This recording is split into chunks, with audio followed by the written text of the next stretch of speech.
Where is he? It's too far away, North Attleboro. And it's not even warm. He's 32, Yeah, so my- he has just that- look- At least you could get a day of warm. My but no. brother-in-law lives in Seekonk. It's right there. He's still working on the golf course, isn't he? Yeah, he's not done with all those lots. Green you know, light from Pammy. That golf course in Grafton. Well, he's dead. John McGill's Okay. dead. But they're still Highfields, it might still developing be around his that. family, yeah. Okay. I don't know if they're done. They No, put I up- don't think they are, because Yeah. there's a couple of holes that they're still, renovating, pouring foundations around, so. Not a lot of distance between not pretty, the but- course and the houses. We're doing the best we can. Good evening, everybody, and thank you all for attending. The only member I think we're missing tonight is Brian Jamrose, who is at the ICMA conference today, so he will definitely join us for our next meeting. I am not an official member of your committee, but lacking at this moment a chair, a vice chair, and a clerk, I'm going to open this first meeting of your committee and just go over a few things, and then it's up to you. So the first thing I'd like to do is officially call this meeting of the Housing Production Plan Working Group to order at 7:06 p.m. on January 23rd, 2025.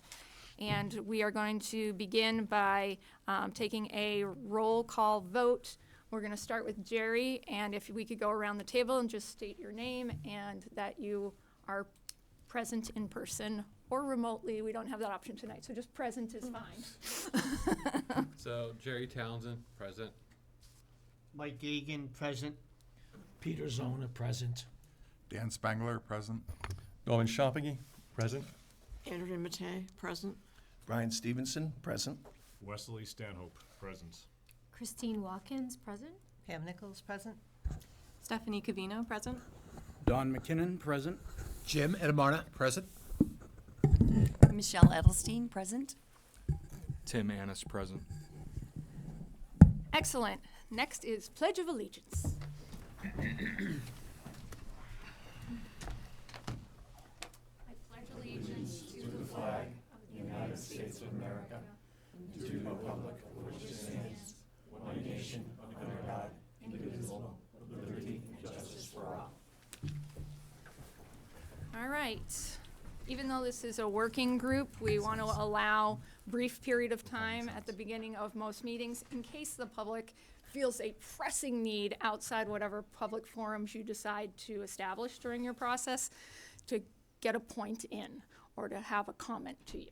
So that's why public forum is on here. I only see one member of the public.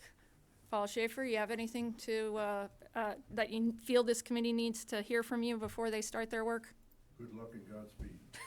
Excellent. Thanks, sir. I'm writing that down. All right, so again, we're gonna start with Jerry, and we'll go around the table.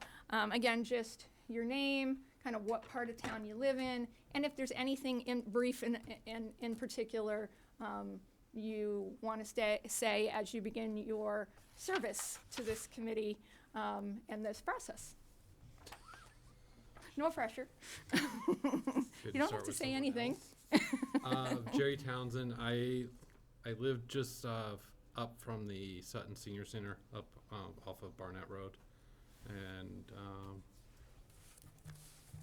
I think that I'll leave it at that for now. My name is Mike Gagan. I am a member of the planning board, so I am the designate on this committee from the planning board. I live at 8 Fox Run Road, off of Stone School Road. And the only thing I would like to bring out in the beginning is I hope the committee, when we're done, we have some good creative ideas to bring forward. I think if we end up this committee and we don't come up with any new ideas, we haven't really done our mission. So I hope everyone, as we've spent a lot of time on the planning committee in the past, looking at housing ideas, and, this committee, we're hoping to come up with some new ideas that the town people accept and want. So I hope we do come up with some ideas, because the whole idea of this planning booklet is to give new ideas for the next 5-10 years of what we may do and how we might get there. If we want to, protect the housing we have, or come up with some new ideas for new housing. So that would just be my only last thing I'll say on that piece from the, planning board side. So My name is Peter Zona. I'm over at the Villas. I've been in town for about 5 years, and I'm on the Finance and Warrant Committee. And I'm kind of looking forward to this. Pat Morris, the chairman, volunteered me to be here tonight, but that's okay.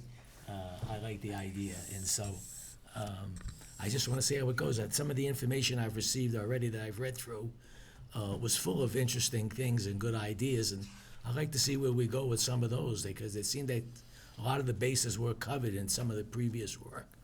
So it's just a matter of seeing what happens now. That's it. Dan Spengler, I'm on Whitens Road, kind of right in the middle between the soccer fields and the blinking light. And I'm an open mind to see where this goes. Thank you.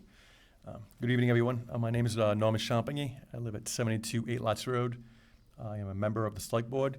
I'm representing the Select Board. I think you probably heard it all, is like, housing is really a passion of mine in regards to the growth of the town, and I always say we need to grow smart and what's best for Sutton. So I'm looking at avenues where we can work together, whereas we have a path for, I always call it a transitional path for those that want to move from a larger house to a smaller house. We kind of downsize in like a area 55, like an age 55 plus area, as well as whereas we have a transitional path where people who want to sell their homes will live something smaller, but still want to stay in Sutton, provide them a path. So looking forward to working together as a team, and I'm looking forward to looking at all options. I like to see all options on the table in a sense, but I'm looking forward to what we produce by the end of this work group. Thank you. I'm Andrea Matei. I live in the other side of the villas from Peter. I guess they call it the old section. I'm relatively new to town. I was in Worcester, Massachusetts for 66 years, and I had been looking around Sutton for probably about 5. And I'm very grateful to be able to serve on the committee, because I think that one thing towns need to figure out is managed growth, and what problems are solvable and what problems are not. I'm Brian Stevenson. I live up in West Sutton at 664 Central Turnpike. Part of my application when I filed for this job was expressing my family's interest in town and my commitment with the Historical Society and our place in town. I grew up in town. I love Sutton. I'm very involved with the Sutton Historical Society, and I think that our past is important, and here we are looking at our future. And I think it's probably more important to be looking at our future than our past. I wish Sutton could stay the same, but unfortunately it cannot. So I think it's important to have a voice rather than sitting at home and complaining. So. Yeah, Wesley Stanhope, 160 Burbank Road. Been in Sutton for about 11 years or so, and I have about 2 decades, over 2 decades of experience consulting with construction industry and planning and on developments, and a lot to do with high performance buildings, sustainability. I actually have a master's degree in sustainability and built environment. So I'm very passionate about how things are built out, how things are planned to make sure they actually fit the communities well. I spent a lot of time in rural communities myself, so that's one of the things that I'm really passionate about keeping in Sutton, is that actual, keep this heritage of an actual rural community. But again, like Brian did mention, it's looking towards the future that we do need some types of developments, and how is the development going to fit in without, ruining the sustainability of the environment or some of the actual impact to the agricultural side of things. So look forward to being part of this team. I'm Christine Watkins. I live at 65 McClellan Road. So I was the 4th house to move into the Stonebridge Farms development, which was prior to the Peachtree development. So that would be in the northeast section of town, where there was a lot of growth in the 90s into the early 2000s. I actually grew up in the Manchog Village. So my entire life has pretty much been spent in Sutton, in the 8% of the territory that has actual infrastructure for public water and sewer. So I think my interest is having mindful growth and understanding what resources we have. None of our water is reservoir. It's all aquifer or wells, even the public supply. So before we do a lot of growth, just understanding how we can mindfully meet our requirements and keep our water quality and our sustainability effective. So that's my purpose. I'm Pam Nichols. I also grew up in Sutton, on mostly center. I grew up on Oxford Road. I lived over in the Wilkinsonville area, and I currently reside on Burbank. I also had the pleasure of living out of state in another location for a good 12 years, and I came back, so I see how other places have done things and successfully, like master plan communities and just different things.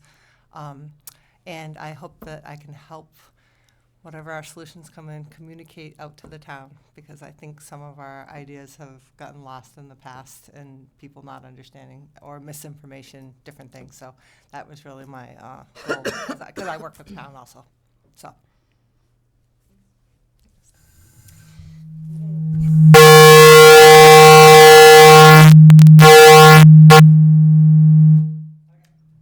So sorry. I will not go too close. I'm Stephanie Cavino. I'm probably the newest resident to this group, at least. I've lived in Sutton for, I think, like 2 or 3 years now. Doesn't like me. Just move it a little bit closer to Closer? Okay. Yep, and I'll keep it low. Okay. There you go. Is that good? All right. Doesn't like to be moved, but Sorry. over. My boyfriend is born and raised in Sutton. He left for like 3 months, and otherwise he has always lived here. So I definitely have that as well, that knowledge and experience. I come, like many others, from an environmental background. So my day job is managing the Blackstone Watershed Collaborative. We focus a lot on sustainable development.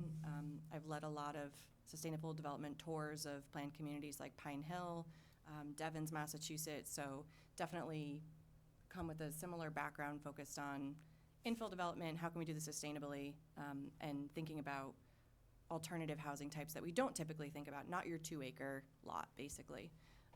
So that's me. And then I will very carefully move them.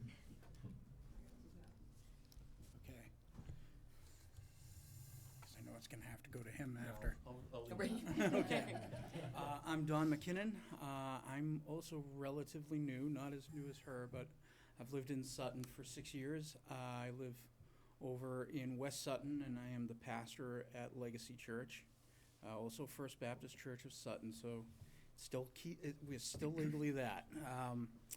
But I've been in education and ministry for 30 years, and I have seen a lot of change in the communities I've grown up in. I grew up on the South Shore area in Brockton and Taunton, and I've seen Brockton get to be a city I don't recognize anymore. Taunton is a city that we can probably learn from because they have rules that they cap building, and you can go through areas of that town where it's just like Sutton, very country, very rural, very farm, and then it's like hitting Webster city-wise, but there's a lot that I've seen, and I've also dealt with HUD a lot as a pastor, helping people, so I understand a lot about the affordable end of things with that. So I'm looking forward to serving on this board and being a voice. Great. I'm Jim Edamarda, and I grew up in town. My family's got some deep roots. I'm looking at the Waters Farm picture. I'm a Waters descendant. My mom's a living history exhibit as well. So the Historical Society knows her. But I guess for me, it's about running a good, transparent process. If I think back to the town meeting, this is a very charged topic. So I'd like to see us run a process that's transparent and inclusive and solicits feedback from the community. I'll share some of my own biases, let's say. I think we had to preserve and protect what is special about town. I think nobody comes here by accident. People come here for something, and I'd like to see us protect what that something is. Now, my guess is everybody's definition of what that something is differs a bit, so I think that's part of the process. Couple other things I'd like to see us address the 40B risk and take the right measures so that we control our own destiny. Take care of our seniors, having some aging relatives. It's important to see people be able to downsize and move into the right places. Sustainability, I think, having also lived away from town, I had never ever thought about high density kinds of things. When I lived in Europe for a while, I saw tight little villages with lots of open space and walking trails, and that kind of changed my model. So I'm very open-minded to like what can be a good solution. But those are just a few thoughts. I'm Michelle Edelstein, and I'm the director of your senior center. And I've been here now for just about 20 years. And for the past at least 10 years, as I watch our seniors get older and have done exactly what they should have done, which was they saved their money, they invested here in town, their kids went to school here, and this is where they want to be. I've watched them pretty much run through their money, and now they struggle to keep that house, to keep heat in that house. The past week has been very, very difficult. Seniors, you would never even imagine coming out of the woodwork looking for a little heating assistance because they want to try and keep heat in their home. They don't want to leave Sutton. This is where they grew up. This is home to them, and nobody wants to be taken away from their home. Ideally, what they'd like is to be able to downsize, to go to something affordable, to be able to sell their house and to move into something affordable. And our idea of affordable and their idea of affordable is two different things, especially when you're living on that fixed income. When your income is only $900 in Social Security a month and maybe just a little bit of pension because your spouse has passed away and you're only living on, just what you have left, makes it very difficult. So really, through all of these years, I'm here to represent them. And another little added bonus, I also run the food pantry. So I also see the other side of that, the younger families that are here that would like to stay here, that are happy here because their kids go to school here, they're happy with the teachers, they're just happy with the overall environment of Sutton and what it offers to families. So really, I'm here to make sure that we keep on focus and that we realize that there are people out there that are just great individuals that want to stay here in town. And I want to make sure that it's affordable for them to stay. They are the reason we're all sitting here right now. It's them. So I'm here to honor them. I'm Tim Annis. I was born and bred here in town. I haven't been a townie since 2007, but I was a police officer in town for a number of years. I couldn't stay in town because I couldn't afford to live here. But I am the newly appointed outreach director at the Council on Aging, and I work with a lot of seniors that knew me before I was even born, and to see them struggle, like Michelle said, it's bothersome and disheartening, and I just piggyback off of what Michelle said, and I'm grateful for the opportunity to be here and see where it goes.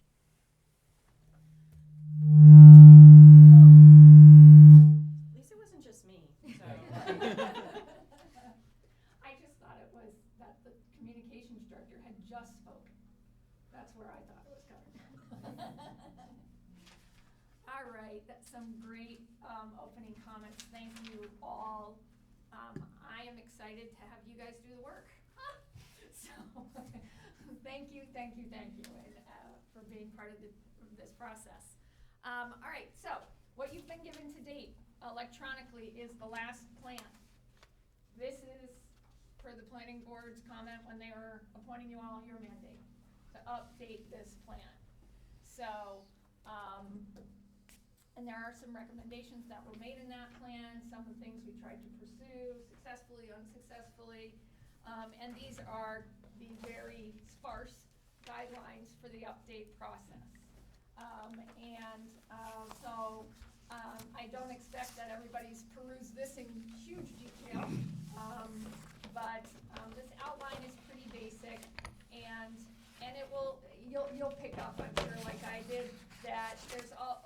where it says, at a minimum, you're gonna do this, must address that. So those are things we need to make sure we focus on during the process. And I'm sure that's not going to be an issue. So, as you read through the guidelines, the three major things we need to be making sure of are that we're looking at what the town's housing needs are, and that's from both a demographic, age groups, people, a demographic standpoint, and our housing data standpoint. What do we have in town for housing? And kind of what's the disconnect between the two? One of the things a few of you have heard me said before is at least 80% of our housing is 3-bedroom plus. Only 35% of our households have children under the age of 18 in them. So, not that once your kids get over the 18, you want to automatically kick them out or they want to leave, but there's certainly this senior gap, and more, as we all know, the young people that aren't having children, that are choosing to stay single or be in a couple and not have children. These are gaps that we found in the last time we went through the process. So it's really looking at our people demographics and our housing data. Last time we were blessed. We got a $40,000 EOEEA grant. And we got $10,000 of additional district local technical assistance funding from Central Mass Regional Planning. That's what paid for this plan. I have an offer from Central Mass Regional Planning to basically run the update. It's $15,000 we don't have. So, unless the Finance Committee can find a way to find that funding, or we want to delay some of our work until May and put forward an article to have them run the process, much of this work is going to be on this group and figuring out how to structure the work, who's writing, who's doing the actual writing. Central Mass Regional Planning has been authorized by the Planning Board to use all of our local planning assistance hours, which will probably be about 24 hours, to do as much of the data updates as possible in terms of the demographics and housing. So they're gonna pour through as much of that update as they can. And I'm hoping they'll be able to update it's about 20 pages. This section is all just demographics and housing stats. But that is kind of the foundation for a lot of the findings. So that's kind of something, and their timing, obviously, they're working with 43 communities. So we're not the only game in town when it comes to the work they're doing. So we have made that request. They are working on it, but they're also doing a lot of other stuff too. So we're kind of beholden to them to some degree on how fast they can produce that data in what quantities. So that's a discussion you can jump into if you'd like.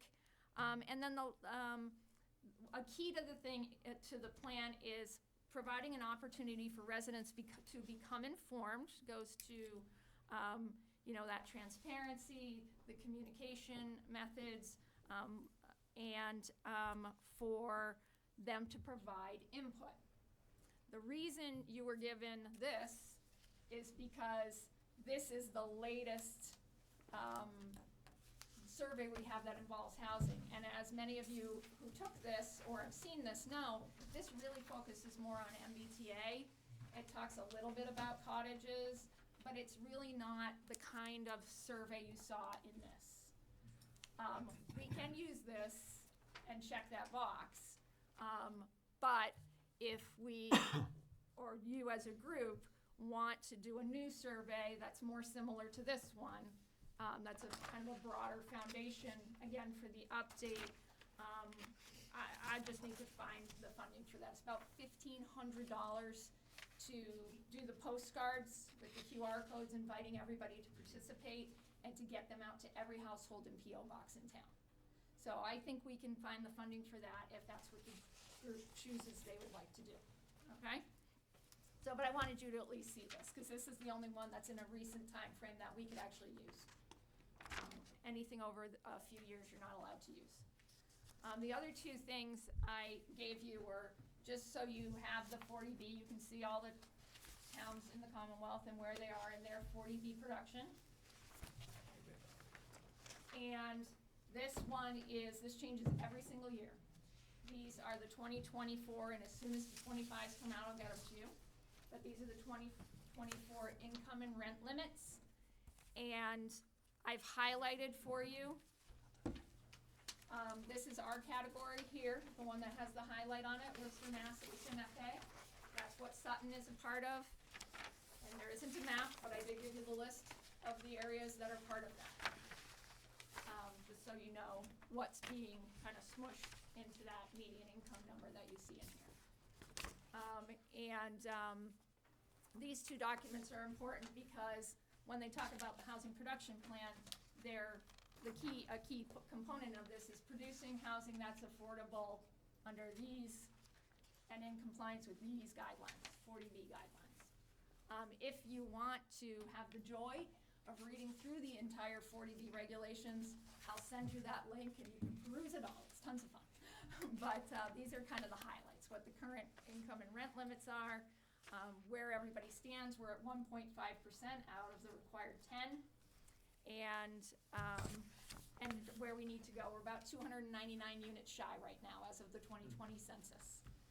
So separately, but that can be considered during this process, and we did try to consider during this process, is you have to consider production of affordable housing that complies with HUD guidelines in this process, but we also considered this a great opportunity to seek people's input and opinions on market rate affordability as well, and different forms of housing, because that senior might be fortunate enough to not have spent through all of their finances. They're sitting on $500,000 or a $600,000 home. They still have a need, and it might be they're fortunate enough to be able to flip that equity into something new, but there's nothing for them to go to. So we considered this last effort a nice opportunity. Well, let's look at that. Let's see what else this shows. So we have to move relatively quickly on MBTA, so I don't know if we'll be able to delve into that in here, but this group, I think, provides a nice opportunity to maybe have a conversation about that so everybody understands that as well and can be part of that process as well. So, and we're 181 units that we need to produce under that. So, just so you have the numbers.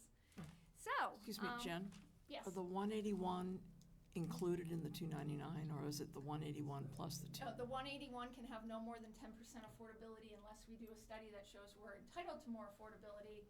Grafton did one. I've asked for a copy of it just to see. So the total number of units that were shy is 481 No, or we're- 299? Well, yeah, in different ways. We're shy of 299 40B eligible units, Right. of which 10% of the 181 we need for MBTA, or 18, will apply to the 299. So, What's the study we need to make the actual MBTA ones? I don't know that it's gonna help us, but we're gonna try, because Grafton's a great community to model. The study we need basically would show, and the numbers have increased over the years, the percentage of, it has to draw an equivalency between the number of people in Sutton that would qualify for affordable housing, and therefore the pressing need to increase above 10% the amount of affordability that we're requiring of developers under the MBTA regulation. Now, Grafton's got a pretty good, they're in the same HMFA, they've got a pretty good median income. They definitely have a wider skew of people, and younger people in particular, because of the commuter rail station, so that might help them. But there's no reason not to look at the study and see if we could qualify and get the MBTA number up above 10%, so that we're hitting two birds there to a more degree than we would otherwise. So at the planning, didn't you say that there was a way that you could sequence it? So if it was first an MBTA and then a 40B came in and it was rental, you could actually be hitting a lot of this at the same project. The good news, and what we've looked at a few sites and had a few conversations with different developers, is if we designate an area MBTA, and under the MBTA you literally pick an area. or multiple. They have to together meet a formula that our regional planning agency runs for us and certifies we're in compliance with, which is nice. So once you pick that area, that's it. That's the MBTA area or areas. And then if a developer decides to build a 40B in there, you're good. If they start the 40B process and they're squawking about it everywhere and blah, blah, blah, and then you try to designate it as an MBTA, it'll get shot down. So it has to be a 40A first. Has to be an MBTA first. Yeah. And then if it's 40B and it's rental, only 25% of a 40B apartment complex, or any 40B complex has to be affordable, but of an apartment complex, you get to count 100% of the units, even though only 25% are 40B. So if you do a 40, go ahead. As long as it's rental. As long as it's long as rental, rental. Yeah. absolutely, yeah, because the rental numbers, again, when they establish that, and it's still the case, the rental numbers are just so far How does that off. work in with the 10-year limitation with 40B? What do you mean? Because after 10 years, 40B can go to fair market value. Yeah, well, you have to do what Sutton's done so far, and what most communities are doing now, unless the financing structure disallows it, and most of them don't now, you write right into the comp permit that it's affordable in perpetuity. But doesn't it have to be renewed every 30 years, because the new perpetuity law is a 30-year max? There's case law on both sides of that, which I'm happy to provide you, because reading case law is so much fun. If you look- Andrea can do a breakdown of it for us. Yeah, Mark could look at 'em. But yeah, there's actually case law on both sides of that. If you look at 40A, for instance, are we limited to the size of bedrooms? So I'm thinking if we do a 40A, and in the event we do a one-bedroom, that one-bedroom be counted as affordable housing? I don't know what you're referring to. No, I'm in referring to 40A. like a 40A, the bedroom count. You mean MBTA? The MBTA, correct. Housing? You're correct. Yeah, Zoning. Yeah, okay. That's, what, you're saying, would it be limited? Yeah, so for instance, if I do one bedroom, like No, you MBTA can't. apartments, Um, would that one bedroom? I think you have to, I don't think you can limit it to one bedroom. No, MBTA it could be has- multi, Yeah. could it be could some be like one bedroom, two bedroom, Yes. three bedroom? So would they, all those bedroom counts, no matter if it's one bedroom, two bedroom, three bedrooms, be applicable to, the housing requirements, affordable housing requirements? Well, you don't count by bedrooms, you count by unit. Okay, So you have all a right, that's my question. one-bedroom unit counts for one, a three-bedroom unit counts Okay. for one. And I think Christine, I think she did some research on this. I think MBTA 10% minimum three-bedroom. I know 40B is. I know you can't disallow families in your house. Yeah, you can. And so what was I'm that not again? sure, we'll have to see For what. 40B, it's, 40B is a minimum 10% three-bedroom. Minimum. okay. So Jen, if the world were perfect, which it's not, and you were going to talk to us about a strategy to accomplish the most good steps in the shortest period of time, would we first narrow our search to where we think the MBTA designation should be, and then, did you nod? Yes, yeah. So the first step would be think about where we want to site the MBTA location based on the 4 locations that the town is off.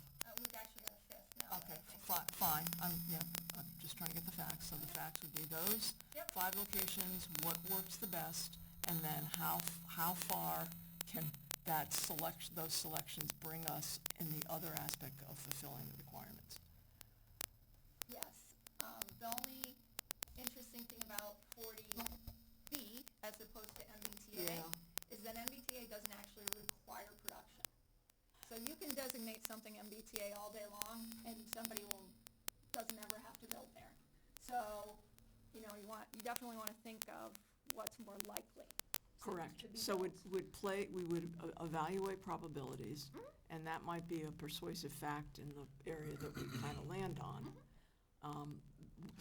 This is my last thought on this one, what I'm trying to do is set it up so that we become compliant with the MBTA relatively early, and that we actually maximize the benefit of the MBTA parcel. Yeah, if we can, yeah. Okay, If all we right, can so get a that is the way to developer go. interested Okay. who would do something appropriate. Yeah. So I have another question, another obscure question regarding MBTA. So for instance, if we do, could that MBTA area zoning could be like multiple structures or area structures where, for instance, one area could be for senior housing, it could be like one bedroom and just like an efficiency that is more amenable to senior citizen, a small place.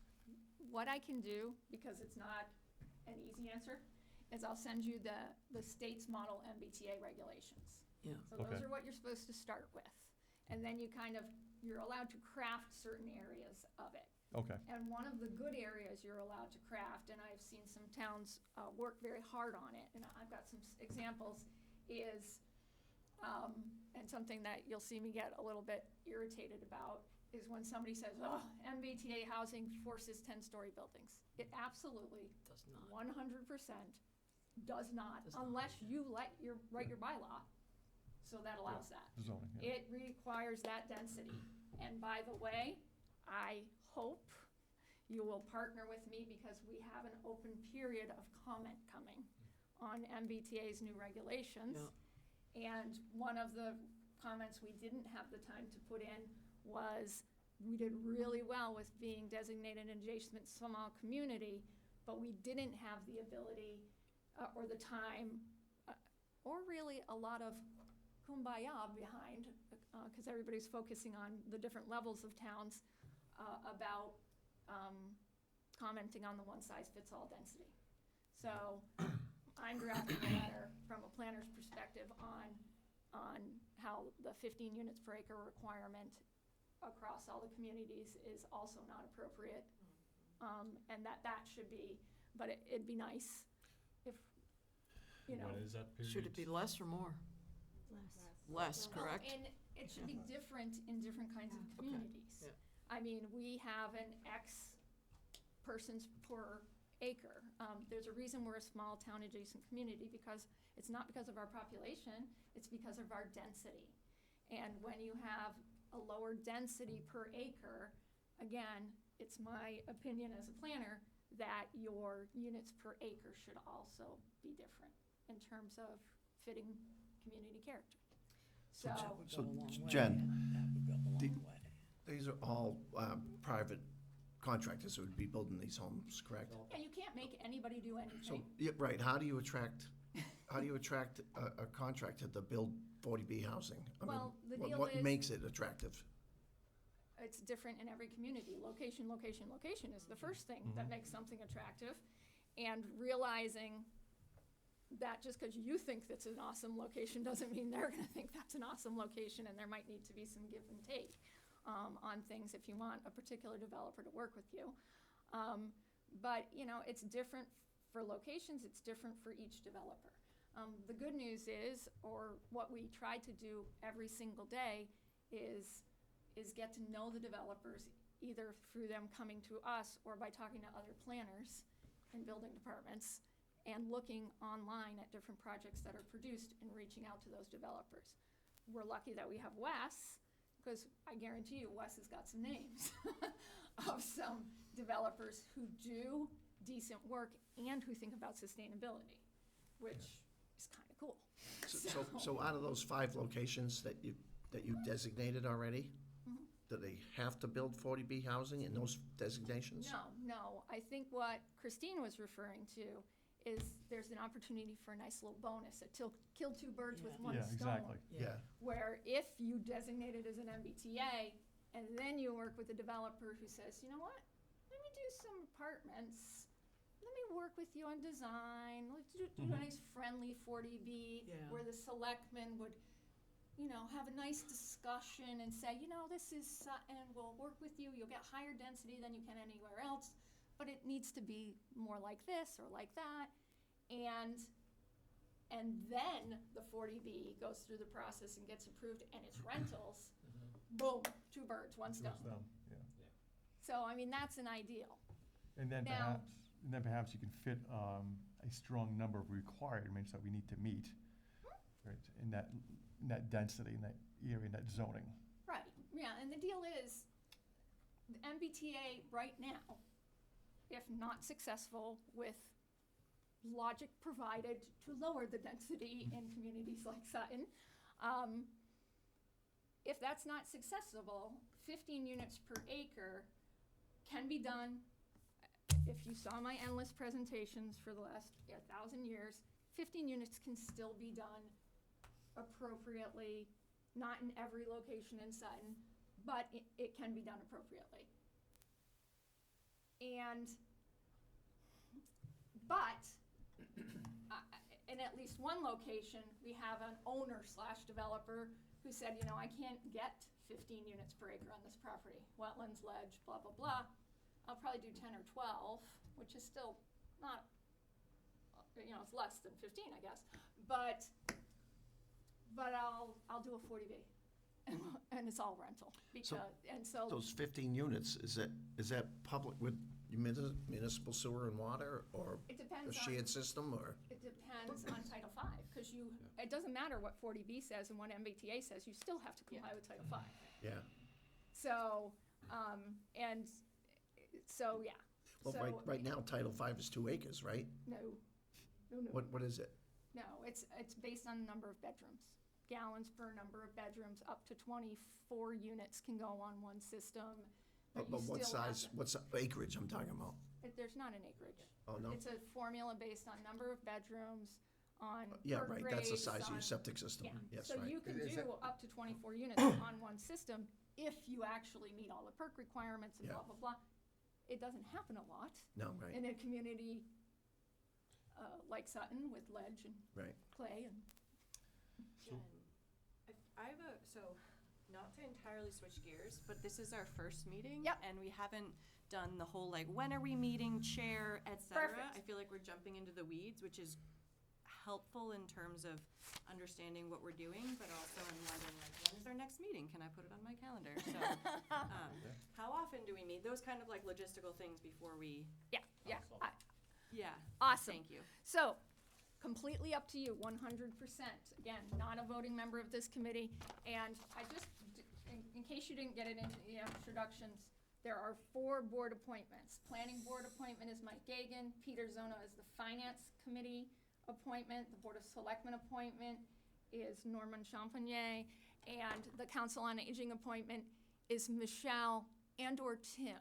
Should anything come down to a vote, only one vote from them will count. So if they're both here, they have to put their heads together. So, because we need an uneven number of members. So, so even if, I don't know, maybe if there's 8 there, maybe both will count at some meeting. That's up to you guys. So we do need a chair, we need a vice chair, we need a clerk. So after tonight, I will not be doing minutes. Your clerk will be doing minutes. And those people would be responsible for formulating agendas, getting them posted in a timely manner, which I'm happy to help with posting agendas, but it's your work. You can choose to do that at any point. You can choose to do that right this minute. You can choose to kind of bat things around and get to know each other. It's up to you. Usually, if there's a structure, things run a little bit better, but I've seen some free-for-alls go fine too. Just a quick question, Jen. Could you possibly, just for a couple moments, maybe explain those 3 positions a little? Just, some people may not know what a clerk does, just Sure. so everyone knows So, if they're signing up for it and want to be it, what it entails well, on the meeting. ideally, the chair will run the meeting. They'll do all the things I did at the beginning of the meeting, they'll do at the beginning of the meeting. They'll call the meeting to order, go through your meeting process. The chair, typically under Robert's Rules of Order, which we try to follow here, and you don't need to buy the book, just, yeah. The chair typically does not make motions. Everybody on the committee votes, and they have 1 vote. You have to have a quorum to conduct any meeting, and that's a huge point I want to make. This is a 15-person committee. If you get to a point where you just think you're not going to be able to be at half the meetings, submit a resignation. because you're messing with the quorum. So just keep that in mind. So it's important. Hopefully none of you will find yourself in a place where, you know, you don't have to show up at every meeting, and you may choose, and we'll have that discussion, to make meetings hybrid, so people can Zoom in as well as be present, which gives some flexibility, if you're out of town or if you've got something to do. Can we just back up for a quick second? What is the quorum on a 15-person? 8, majority. 8. And I think just something to bring forward with what she said is, rather than just saying, I'm a member, I can't make it much, it's okay, we still got 14 people there. If you only had a board of 9, you'd only need 5 to have a quorum. So it's in a better position to resign and bring that quorum amount down and still be on the board We and got not. some flexibility yeah. with this many people, but just think about that. If you find, even if you want to be here, but life has handed you some kind of, and you can't be here, let us know, you know. Maybe there's another person who would like your appointment and has been keeping, you know, track of the process. In terms of board appointments, we really want to make sure we maintain appointees from these 4 bodies at a minimum. So. How often do we propose meeting and when is this due? It's due, it can take as long as you would like. Your current plan has expired. So why is that important? It's important because you have to have an approved housing production plan to even claim what is called safe harbor. And here's the fun thing, just which I was reading today, which was like,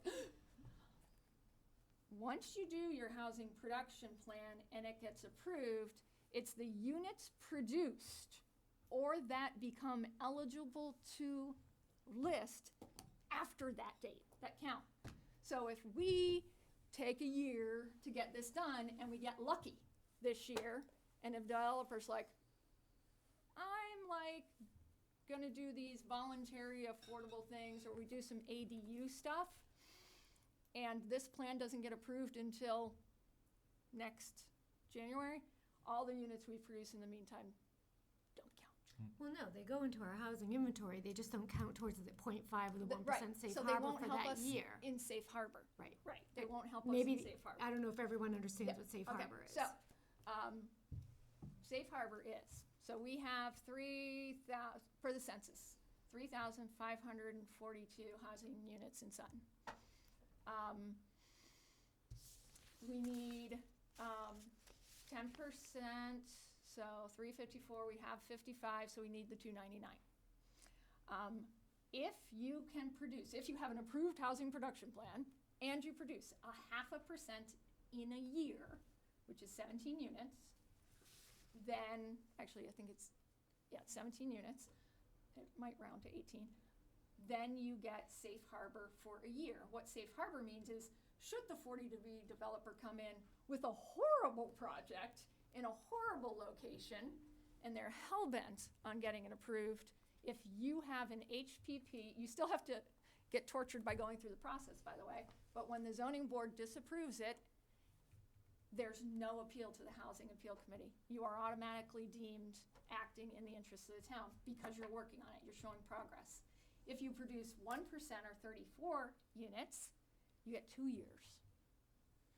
So you just want to make sure, we don't want to rush so it's a lousy plan, or luckily you've got something to start with, but ideally you get this done as fast as possible, and then you just kind of hopefully keep the steam rolling into the action items so you can start producing units or making units that exist eligible.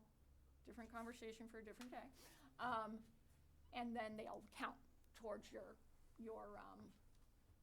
safe harbor production. Those are in 1 year. So And that number's moving because as you build more units, that number gets bigger. Exactly. So it's a moving target. Yeah. So if I might suggest, because there's a lot of educational stuff we all are gonna have to learn. Mhm. So won't we table that for now? Mhm. Because Jen and I have sat together in an office and talked for way long too long about some things, and I know it can go on. So won't we deal with what we really need to deal with tonight to get the ball rolling for now? If everyone would agree. Awesome. So, what say you? Do you want to appoint your chair, vice chair, and clerk? The chair, again, runs the meeting. The vice chair fills in when the chair is not there. All the same powers and duties. And the clerk is usually the person taking the minutes and ideally coordinating with the chair to make sure the appropriate agendas are posted in a timely manner. And make sure that the communications department in particular gets a copy of them so that they can then be uploaded to the town's website. We have already established a housing production plan working group page and are starting to pop in some information. As we work on that, keep an eye on that. If you have any commentary or think some information could go on there that's useful, let myself or Pam know. So what do you think? So why don't we start with the question, is there anyone interested in any of those positions? I would be up for doing the chair. Figured that much. We would be grateful. Second Yeah. that.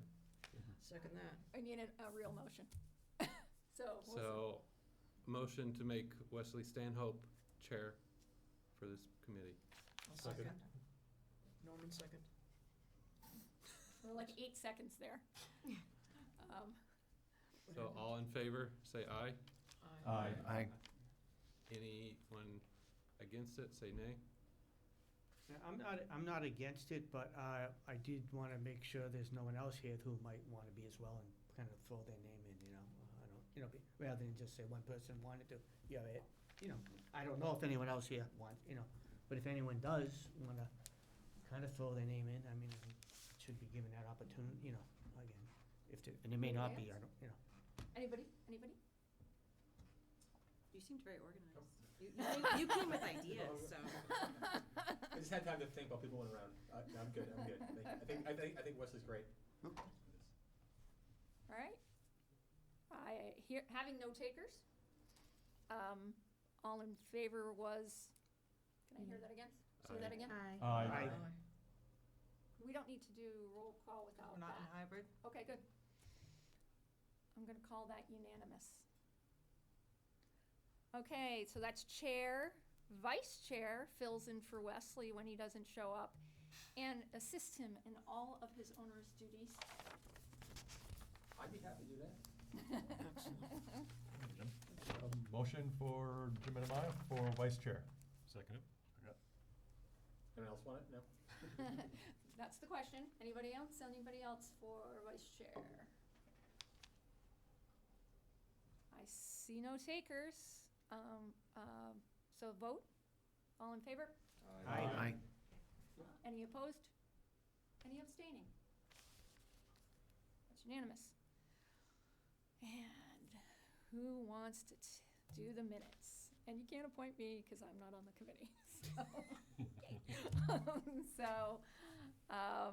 Who is town council and all councils, I think will tell you for the most part, minutes really general subjects of discussion. If there's any important points that the group feels need to be recorded for posterity, motions, seconds, but not transcript. Minutes are not meant to be transcripts. You have recordings, ideally, of your meetings if you need that kind of detail. But you can't ever absolutely rely on, because there's always the possibility of a technical glitch. Exactly. So but you I want just to at wanted to be least clear. make sure you get the gist of what, we talked extensively about X, Y, Z. Some of the main points were blah, blah, blah. And so it's not horrible. So who wants to be it? Clerk. No, you take very good notes. I'm concerned, a little bit concerned. I think some of you know that I'm still in active practice I'm based out of Baltimore. So, if you don't vote we don't agree to do hybrid, I wouldn't be able to take I would want to take the notes, but I wouldn't be able to take the notes because I'm back and forth, But, Aunt, would you be willing to do it? Because you've listened to more meetings probably than any other person in this room. No, just because of that, because I do go to, Okay. I just, Constantly. I'm Yeah. I really would not feel comfortable. No, that's, doing I was that. just, yeah, that's fine. No, I appreciate that, but. I assume that we would do hybrid, as you mentioned. I don't know if that makes you feel more comfortable. It's up I'm to the certainly group. not volunteering for that. Yeah. I didn't. I know Chrissy we- is also very organized and often takes notes. Oh, but I take them verbatim. So I would have a hard time Yep. breaking them down. I tend to take it in shorthand and, yeah. Michelle, anybody? It's just gonna be a little hard, from a schedule perspective until May, it's gonna be tough for me.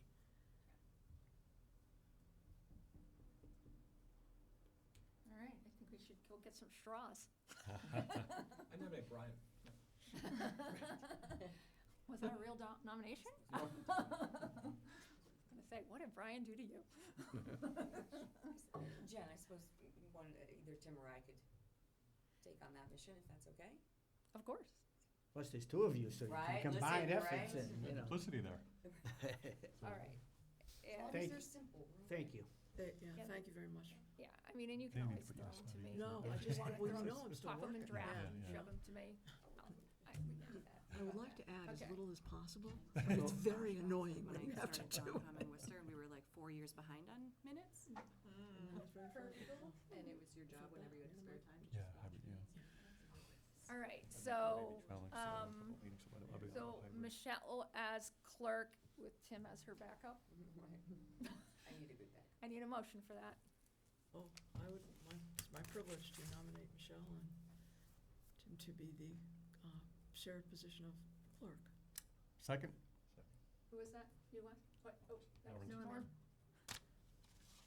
Both of them forceful It's voices. Tim, right? Oh, Yeah, looking- Michelle and Tim, yep.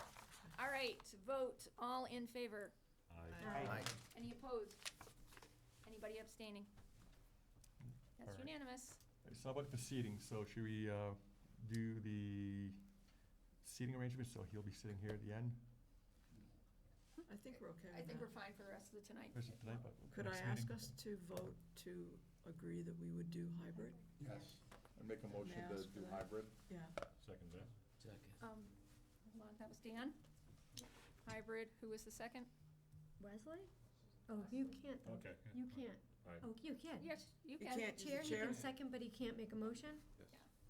And it's not an absolute, he can't make motions, but that's the general. I think when you make a motion, you can't say do, so I'll make a motion to have the meetings in a hybrid format. Thank you. Second by Wesley. Vote, all in favor? Aye. Aye. All opposed? All abstaining? Unanimous? All right, now comes your discussion of how often, at least in the onset, and maybe it's more upfront, less in the bit, or maybe it's, let's do something regular, up to you. Frequency of meetings. Does it become every other week or once a I'm month? fine like minimum, I mean, like twice a month. Yep. Yeah, I think, Stephanie, how do you feel about that, frequency of meetings? It's a great question. I might be that person who steps back at some point, depending, Yeah, no, I'm just, we're trying to make sure we get a good cross-section of everybody who has really great skills, it seems, and you're, between you and. yeah, my yeah. skills are covered. It seems like you guys have. Water environmental skills You're there. our Manchog rep too, you're our Manchog rep Oh. too. Yeah, I forgot to say where I live with the thing, but I live in Manchog.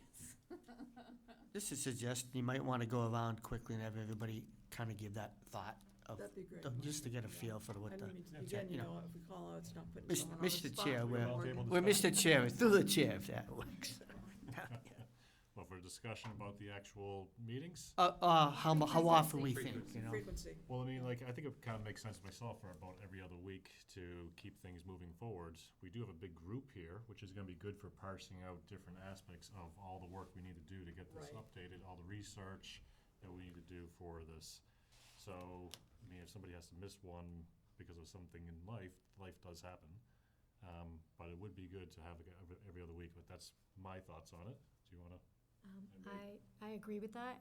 One of the things is all the demographics and breaking this down. And there is a bit of a time thing, because without that, we can't get into Safe Harbor. It's expired, so there should be a push to, try try to get it updated and get it filed and accepted. I think we have a lot of work to do, so I think twice a month at a minimum, and maybe we can scale back as we, or if we need more time to get work done, if we're in subcommittees or however we're gonna parcel out the work, but I think twice a month it seems to be the something, yeah. I'm very nervous about commitments. It's not my thing. Yeah. But so mostly I used to work for the city of Worcester and managed the Conservation Commission for years, and I'm very hesitant about a 15-person board starting in the evening and being here until 11 p.m. or something. You know, like, I don't know how this board works yet and how efficient we'll be and how much we do in between and, you know, all of that. So, I mean, it's going to be important, especially, Stephanie, with the size of the committee in Yes. particular and wanting voices to be heard, that the chair is brilliant at his job and that you might consider, you know, saying, you know, this is a 2-hour meeting. That's, you know, so let's focus, you know, because it is a lot. I am happy to participate, and I would like to be involved, especially as like a person with an outside. I mean, everyone does have outside perspectives of being in other places too, but I lived in Worcester for 12 years, and man, we were great on affordable housing, so it's different. But I think twice a month, maybe. And I'm not sure the difference between every other week and twice a month, but. Pam is I'll gonna, tell you, just February, since we set this meeting up, February has filled in finance and warrants meeting. We have the town manager screening committee. So our scheduling is gonna be a little wonky, but once we get to March, we should be much better. Thursday nights is actually usually pretty good because zoning usually just meets once a month, but, so the 30th is available. I'm just throwing this out there, the 13th. I really think, given the microphone situation, this room is a must. And also if we add the hybrid, and it will be recorded and broadcast. So this room would be best. And sorry you have to Agreed. share the microphones, and that's so wonky, but I think it's important for people to be able to know what we're also accomplishing in that transparency thing, so. huge. Don? I was already thinking it was gonna be at least twice a month, so I'm game for that because having seen what happened at this fall town meeting, we know that we're gonna have our work cut out. So we're gonna have to put our heads together and really just go ahead and put our best foot forward to be able to present something that is gonna be something the town is going to accept. Yep, I think to me, every other week or twice a month sounds about right. And I think this time of evening doesn't interrupt the school, with work kind of stuff. And then, I guess, Andrew, with your travel schedule, if Thursday's good, like, If it's hybrid, I'm fine. Yeah, cool. Right, because I could do it, but, and I hope to be, you know, if we go through the summer, I'll be home. Yeah. Here, so. Yep. Good. And then eventually I'll be retired. You good, you good? I am just your staff support. I'll be here whenever I can, and if I can't, I'll try to zoom in. I would say every other week, just at least to start with, just because it's just not the amount of work that needs to be done. There's a lot of education that we each are gonna have to do. And some of that we can prepare beforehand, but a lot of it is gonna be coming up stuff while we're doing this together, so. Yeah, I would agree with everyone else for that probably twice a month is what I was thinking in my head. The hope might be somewhere down the line, if we do end up breaking into some smaller groups in a particular area, maybe we would meet once a month as the full body and the other would be in your group, you know. I'm hoping it doesn't go more than twice because, I mean, from personally, my own planning board stuff and other commitments I have, it gets a little more difficult, so, you know, hopefully we can do that, but. Twice a month is fine with me. Twice a month, and I just put in there as well that 7 or later is good between kids and coaching. 7 o'clock, especially when spring rolls around. 7 o'clock or later would be preferred, twice a month. And if Brian Jamrose were here, he would second that emphatically. I'm sure. Yeah, can I ask one more thing? What town meeting are we looking to have this in front of? Is it spring or fall? Well, Obviously, spring is tight.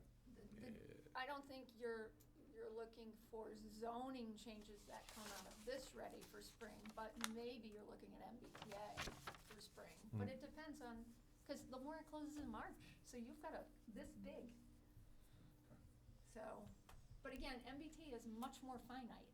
There's already 4 areas and then a 5th that I'll send out to you that you're looking at. It's not that those are cast in stone. If there's some other area where you're like, whoa, you totally missed this one, that you can bring that forward. But I have to be able to run the formula through Central Mass Regional Planning because it's not a simple little baby formula. It's annoying and complicated. So that's the only thing that potentially you might want to think about. Can we get that in? So at least that area is pinned. Done. Yeah. And then anything we do that comes out of this. Gentlemen. If I could, there is a deadline to submit our MBTA. Yeah, Is that the end of this year? We have to have or an approved MBTA regulation and zoning district by the end of this year, This year. right now. Maybe one last thing, if I could add in, is, I don't know if you follow with the MBTA, a couple of towns had kind of put in lawsuits against it, saying we're not gonna hold it in Milton, and from what the last court was that they were turned down, right, that. Yeah, it's just it was found not- enforceable. The AG can enforce it in addition to suspending you from certain grant programs. But they didn't have the correct kind of regulations, so they've promulgated emergency regulations, but those will come open any day now, and I'll let you know, to public comment. I'm already drafting comments on the one-size-fits-all density and considering Yeah. tiered process in that based on kind of population density. But I don't know if that'll make a difference or not. All I can do is submit And it. the latest thing that's come on the news, you might have seen, is some of the fire departments have come up forward about, we're gonna lose our funding pieces of the grants that they normally get if our town's not compliant. Yeah, I will obviously compile a list of funding we would have lost, because people want to know that. Some towns, like Milton, who lodged the complaint, takes advantage of very little grant funding, so on the surface, it wasn't a huge hit to them. We take advantage of grant funding in the town of Sutton. Yeah, Needham just voted it down this week. Yeah, By a so, couple thousand votes, so it's still on. So wasn't there a not to be finite amount of south, but- grants? Not to be a south, just though I'd love to try it in the Hold spring on, because we might Andrea's still put it talking. down. What are you saying? I was concerned that maybe we shouldn't think about trying to do the MBTA piece in the spring if we can, because we have a pattern of voting things down. And if we voted it down, right, would that be it, Jen, or could we no, bring it? you'd have fall town meeting, but again, if you don't take a run at it in the spring and it gets shot down in the fall, you're done. You're not in compliance, so. Yeah, I'll leave that for us to discuss, but can it's a discuss it. thought, right? Yep. Yeah, I mean, you just need to kind of know your risks, so I'll compile a list of funding. But again, with the most recent decision that Mike brought up, unless something changes drastically on the legal front, now you know that not only will you lose access to grant funding, but the Attorney General can take other action potentially against the town. Yeah. But have they expanded the grant funding? Because originally it was 4 different grant programs. Have they made it an infinite Yep. amount of grant, or all state grant funds, or? Well, here's the deal. They had 4 on the list. One of those 4 is actually 8 programs. So it's a bigger list than it looks like. And they had some interesting wording in there that also said, and it can affect your consideration on other things that in any way have anything to do with housing. And let's just say, from my 40 years in planning, they have a way when they word things like that of making everything to do with whatever they're trying to promote or push. So I don't know if the new regulation has formally expanded that, but I downloaded those draft and I'll send those to you as well, so you can That'd take be a look. great if you could do. Yeah. Yeah, so regarding, I would say a minimum to, like every other week, a minimum twice a month. My only concern is if it's on a Thursday, I don't think there's any holidays, right, that we're gonna miss. I don't think so. It's on a Thursday. Can't think of any Thursdays are- holidays in the event there is, but so we should be fine. You want my, Maybe June 19th? I thought that's somewhere around there, but I'm not I mean, sure. we're not gonna, I will tell you right now, in February, if you wanna stick with the Thursdays, which I think the same day is good.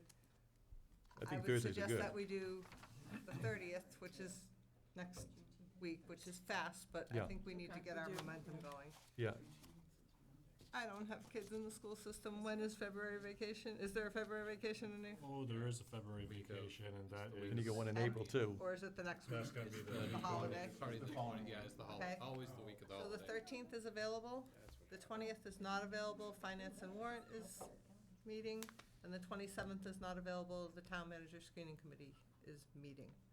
So January 30th, February 13th. If, The meeting of the town manager screening committee, an open one though. but I think it needs to be in this room. Would Wednesdays Even if work? it's I an know that's- executive? I don't remember the, oh, here. Oh, yeah, okay. Jerry? Yeah, they need to be in this room. Okay. So I just want to be know, so what I'm saying is minimum twice a month, a lot of work to do. So would you say the s- 13th, Dan? I'm sorry. I would That's even fine. jump and say the 30th and have that count kind of as one of our February meetings, and then the 13th. 30th and the 13th? Kick it off. Does Okay. that sound good? And part of that, like Jerry was talking about, is getting a basic understanding of these laws that we're playing with. And I think Stephanie had a question about Wednesdays. Oh, I know that, yeah, that was one of the proposed, I didn't know if Wednesdays were better, Thursdays were proposed. So Concom typically meets on the first and third Wednesday, so you guys could go Second and fourth? second and fourth. In February, the Town Manager Screening Committee is also meeting on the 26th, and they meet, that room would take precedence here for that. But Wednesdays are okay if you want to go with that. This is just a really busy time of year because town meeting's coming up, so Finance and Warrant is meeting more often than they typically do, so that kind of is messing with Wednesday and Thursday in the month of March as well. I think we have one more person. Twice a month is fine. Brian? Yeah, twice a month. Can we say 7 to 9, just so we have a Yeah, that's a fine. closing time? Up to you guys. Just to keep it, Yeah. trying to. So we're just splitting around it. I find having a deadline helps people. move Yes. along. Oh, definitely. I'll bring in a gavel, Wes. Yeah. There's one available. Is Don't you Thursday worry. the best day for schedule of coaching and church and whatever? Or Wednesday or? Either day is good with me. Yeah, I can make it either day, as long as it's at 7. So we can keep in mind that that second and fourth Wednesday could be a backup if necessary.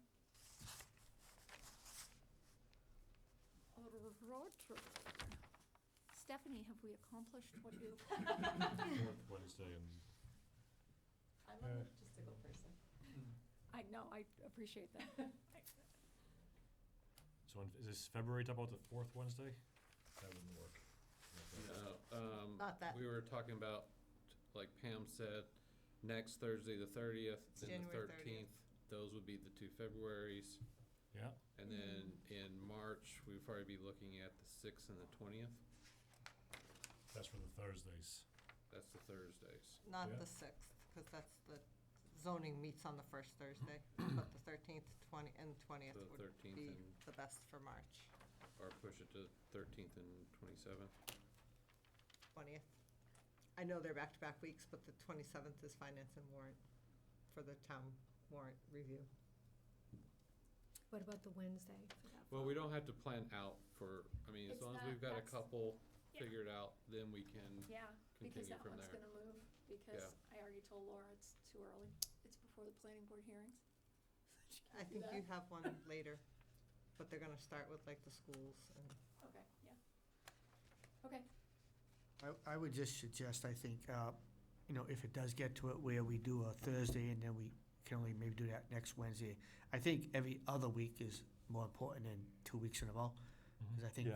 That you know, would with be all the, ideal. because all the information you're taking in, It might be good you, for you just- want to read, you want to do some homework that 7 days later might not be really enough to do that, so, if possible, you know, I mean, Is there no, Jen, Yeah, Jen, good question here. so can we talk to each other offline, or is there that two-person limitation?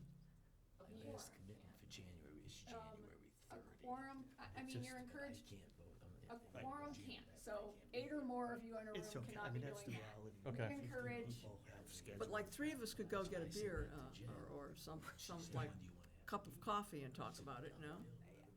I would discourage that unless you're acting in a subcommittee. Championships in Boston. Okay. That's important. So that's important to know.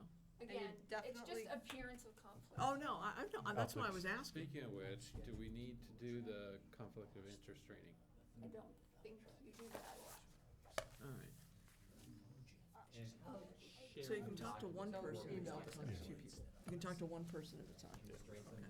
All right, I'm glad I asked. So, yeah, I know, because I. The other reminder would be that if we send information out in email, there's not to be any commentary Okay. or responses. Is there, in the do group. you have like the little rule book of the 6 do's and don'ts of attempting to do the right thing? Yes. So if you send an email, we can't say thanks. Communication, I'll send you over. Thanks would probably be okay, but.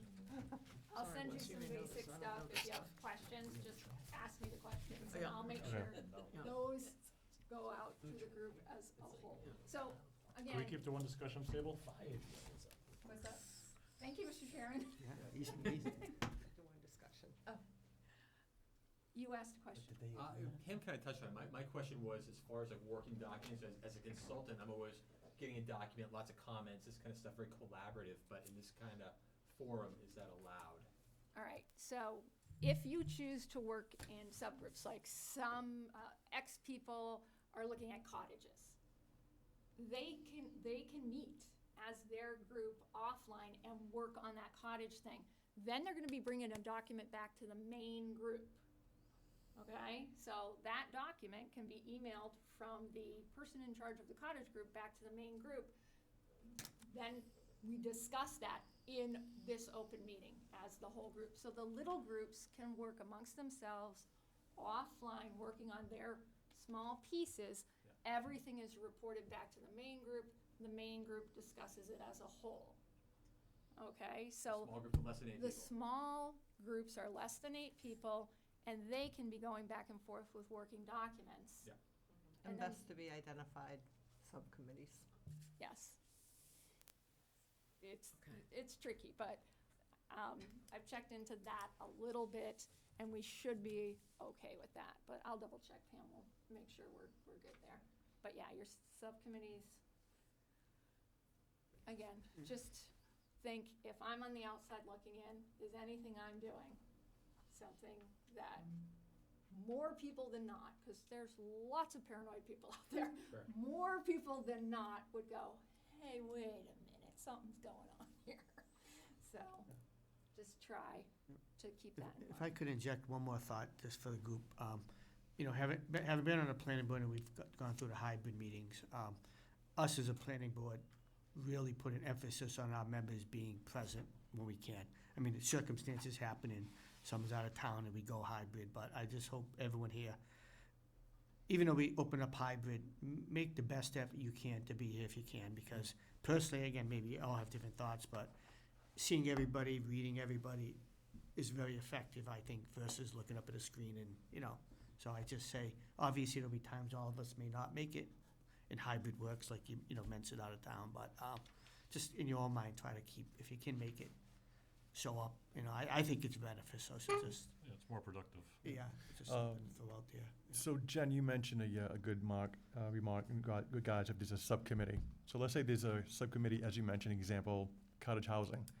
Does that subcommittee need to be, when they meet, does it need to be recorded and minutes taken? My initial indication from council is that it doesn't need to be recorded. You should be keeping a general accounting of what you discussed and what you looked over, who was there, what you discussed, what you looked over. Okay. And And then all of your product basically comes back to the main group. So you're Okay. just keeping a general record. It doesn't, you're not doing motions and stuff Right. in your subcommittee meetings, you're, in general. You're just battling it out if you have different It's opinions. just a matter of like developing assessments, developing findings, provide Right. recommendations You're back to the board. working cooperatively in those. But no, those subcommittee meetings generally don't need to be posted. Again, I shouldn't even say subcommittee. I mean, we're a working group. Mm. Because of the kind of work we're doing and the way you were appointed by the planning board as a group to do this job, which was different, by the way, than the last time we did this. You have to follow open meeting law, you have to follow all the procedures. A smaller component of your working group has slightly different rules, but you want to stick to, as much as possible, those general record-keeping and consideration-keeping procedures. You don't have to be filmed, you don't have to post an agenda, but you should be keeping an accounting of what you discussed, what you went over, and your work product ultimately comes back here, and decisions on your work product are made with the larger group. Very good, thank you. If my last comment, I will not hog the board, is just because there is a document that was created 5 years ago, you know, that is the starting template. Like, we're not starting with nothing, you know, this seems overwhelming. That's the booklet to start with. Take a section, read it, do we agree with it, do we need to update it? It may be okay, may even stay the same, you know, so just as you think about how much to be done, there is already something done to begin, so we're not literally, have no idea what we should present, you know. This gives a pretty good idea of what will come out of it, just updated, really, you know. There's a foundation there, yeah. Oh, good, yeah, Yeah. yeah, yeah. There's so much data in there, though. Right. And if only half of that is, I'm scared of it now. That's why I'm here. If only, you know, a quarter of it is getting updated by CMRPC, that leaves a lot to do, or a lot that we decide, okay, this isn't as important to take out. Yeah, so, again, we want to get it done as fast as we can. Here's the very first thing to decide on as a group. I am confident I have the funding if the group, the majority of this group wants to do a new survey. So, I don't know if you want to decide that tonight or not, but we have to have citizen engagement. At a minimum, when we do citizen engagement, it's a survey and both available online and in hard copies at various locations through town or by requesting it from staff. And it's at least 2, if not 3 public forums, different days of the week, different times of the day. So that's up to you, but that has to be a component of this. So, totally just lost my train of thought. Oh my God. Whether we Funding. want to do that. Funding, Cards. that's Whether we wanna do 1,500 Yeah. for the postcards. I'm pretty sure we've Is got that the- funding inside The my. printing and the postage? That's the or- printing and the postage of the Okay. post, you know, we'll try to do a larger postcard, cause one of the comments we got on the, was those are a little small. They all get lost, And yeah. instead of doing bright, beautiful colors we think will draw your eye, we'll do the Sutton colors, so everybody knows it's Sutton official mail. So, They were pretty. they were pretty, yeah, it was a different school of thought, but it's okay. But, so, that's 1,500 roughly for the printing of those and the mailing. That I'm sure I can cover within my budget, or the community development budget, which is little. But again, if we want CMRPC to basically take this and update it, I have asked them, Stephanie, I told them, we need them to do the demographics. We just, it's so fast and so, I shouldn't say fast, but it's so clean and we want it to be consistent. So they're seeing, she's assessing if the number of LPA hours we have left, which I don't think it's the full 24, but it's pretty close. If they can do it all in 24, and if not, how much extra cash we need to throw at it to get it done. So I'll know that hopefully within the next 2 weeks. Or we could, again, it's just timing. We could put an article to town meeting for all 15 and basically they'd assist you in any way you need. They'd write it, you know, they'd take this, they'd do all the writing, they'd do all the formatting, they'd do, they even do a certain amount of the printing. They do all the survey tabulation. We don't have to do any of that, because that's a pain in the butt. Do you have that document in editable form now? What, the survey? The whole HPP? Word document Yes. editor. Yeah. Oh, that's a great The original? question. Oh, yeah. Yeah. So it Great was, Of course I do. it was based a lot off the master plan. The demographics have changed because the census year has gone by, but a lot of the things we might not change, and we already have a document that we're allowed to edit. It might Yeah, not for be about worth the $15,000. Yeah, well, and again, for 15, they run the process. They'd be me right now, and they'd organize all the public meetings. They'd do all, you know, they'd do everything at your direction or in concert with you. So can you send a copy of that out to us? Of course. Oh, this I already did. I Oh. haven't seen it. I The looked- soft copy or? It was a, we It get was an PDF. electronic. I sent the PDF Yeah, out. no, I only got one email from you today, and that was just the Oh, no, agenda. this was, weeks ago. Oh, was that the weeks, okay. I'll make sure you It's get on the webpage too, I think. it's on the webpage, yeah. But I'll send that to you. It is chock full of information. Yeah. Yeah, And Wes. Mike's point, Stephanie's point, like when I look at that, the first 30 pages, like the demographic just stuff is so- awesome. Uh-huh. I'm gonna guess though that the trends themselves, while the numbers will have changed, I don't know that the trends will have changed Yeah. significantly to shape a different, you know, to really change the way we Of think about course. solving the issue. Mhm. So Yes. my gut for us is Yeah. to figure out like, what are the things we need to solve for? So there's on page 35 right now, it talks about the 30 units per year, things like that, some of the things like cottage, I mean, there's a few meaty topics I think we get put on the table for us to get our arms around there and solving, and the rest of it can be filled in to build up the fact base, is my own gut sense. I really want to speak in support of that, because one of the things that I'm concerned about is that we not, give away control of the analysis that goes into the report by asking CMPC to do it for us. Because they do obviously have a point of view on this, and we need to explore what that point of view is. Well, they're just gathering They don't, the no. the demographics, right? Well, if they only They're gather hard- the they're gath- demographics, I'm fine with it. Yeah. But, they're- and that's they're the first only piece. Gathering the hard data. But Yeah. if it's the rest of the report with the recommendations, I'm not. No, what you see Okay. in that report is exactly what came out of the work behind it and the surveys and the blah, blah, blah. So the Just summation of it? That's not CMRPC's point of view in that report. Okay, so, all right, so that's I my must have question. misread it. So the back end is like, those recommendations were Santonian, they were based on Yeah, Sutton. they were okay. based on the surveys, they were based on the forums, they were based on the work that was done internally. CMRPC are planners representing the 43 communities in Central Mass. So often, Yeah. what CMRPC advocates for and is one and the same. They're just planners within the region, they're just not at this level, they're at this level. Okay, So well, as I- long as it's not You'll find advocacy. a lot of the same recommendations. So are they mostly like data-driven versus providing guidance and recommendations? Oh, no, they'll do anything you, and have the resources to do anything you want them to do. I love them for data-driven because data is data. Mm-hmm. And they come at it, they don't play with data because you can play with data. They don't play with data because Static. that's not kosher. They just give it the way it should be given. And they, but they, again, they're planners from all of their personal backgrounds, working with 43 communities and their sister agencies all across the state and the country. So they bring a lot of resources to the table. So they can say things like, we worked in partnership with the Western Mass, the Pioneer Valley Planning Commission, and they had this big project on this, and this is what they found in that. They can bring that information to the group. So they bring a lot of their own